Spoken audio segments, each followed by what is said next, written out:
પોરબંદરના બિરલા કોલોની વિસ્તારમાં રહેતા એક પિતા પુત્ર પર એક શખ્સે હુમલો કર્યો હતો। આ હુમલામાં ઈજાગ્રસ્ત બનેલ પિતા પુત્રને સારવાર માટે સરકારી હોસ્પિટલે ખસેડવામાં આવ્યા હતા।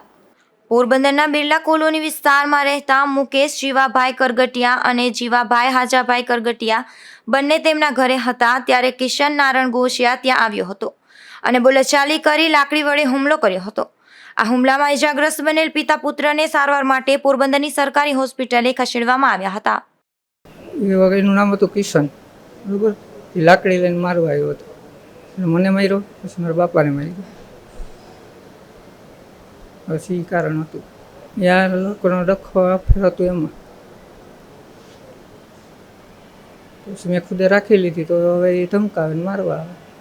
મુકેશ જીવા કરગટિયાની પત્નીને કિશન નારણ ગોસિયા સાથે ભૂતકાળમાં સંબંધ હતો, જે બાદ હવે આ મહિલાએ સંબંધ ન રાખતા આ હુમલો કર્યો હતો।